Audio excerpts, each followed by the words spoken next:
Right flank থেকে সুন্দর এই পাসটি দেখতে পাচ্ছেন, কে বাড়াচ্ছে জানেন? এই পাসটি বাড়ালেন নিজ ভাই রেনানের উদ্দেশ্যে ডেকলান। এমন অনেক ক্লাসিক পাস দেখতে পেতেন যদি তাকে প্রথম থেকে খেলানো হতো। নেপালের বিপক্ষে সেমিফাইনালে আরো একবার উপেক্ষিত রেনান সুলিভানের ভাই ডেকলান সুলিভান। ডেবিউ করানো হলো, কিন্তু সেটা ছিল নামের ডেবিউ। একটা ফুলব্যাককে 4 থেকে 5 মিনিট খেলালে সে আর কি ডেলিভার করবে? অথচ তার জায়গায় খেলা সানি দাস প্রথমার্ধেই যে একটা কাউন্টার অ্যাটাক খাওয়ালো বাংলাদেশকে, তাতে করে প্রথমার্ধেই সমতায় ফিরতে পারত নেপাল। ভাগ্য ভালো, গোলকিপারের দুর্দান্ত সেভে সেবার বেঁচে যায় বাংলাদেশ। অথচ তবুও 1 মিনিটের জন্য মাঠে নামানো হলো না ডেকলান সুলিভানকে। নেপালকে হারিয়ে অনূর্ধ্ব 20 চ্যাম্পিয়নশিপের ফাইনালে বাংলাদেশ। আরো একবার শিরোপা ছোঁয়ার মিশনে মাঠে নামবে বাংলাদেশ। এদিন ম্যাচের একেবারে শুরুতেই মুর্শিদের দারুণ এক ক্রসকে দুর্দান্ত হেডে পরিণত করে মানিক, আর তাতেই এগিয়ে যায় বাংলাদেশ।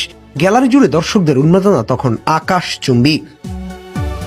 এই টুর্নামেন্টে এখন পর্যন্ত 7 বার অংশগ্রহণ করেছে বাংলাদেশ, যেখানে কয়েকবার সেমিফাইনাল খেললেও 2024 সালে প্রথমবারের মতো এই নেপালকে হারিয়ে চ্যাম্পিয়ন হয় বাংলাদেশ। এবার সেমিফাইনালে নেপালকে হারিয়ে আরো একবার স্বপ্নের ফাইনালে বাংলাদেশ। ম্যাচের একেবারে শুরু থেকেই দুর্দান্ত ফুটবল খেলতে থাকে রোনান সুলিভান, মোর্শেদ, মানিকরা। মাঠে যেন এক প্রকার প্রতিজ্ঞা করে নেমেছিলেন, জয়ের বিকল্প কিছুই নেই। আর তাই তো প্রথমার্ধটা শেষ করে 1-0 গোলের লিড ধরে রেখে প্রতিপক্ষ নেপালকে এক প্রকার কোণঠাসা করে রাখে প্রথমার্ধের পুরোটা সময়। তবে দ্বিতীয়ার্ধে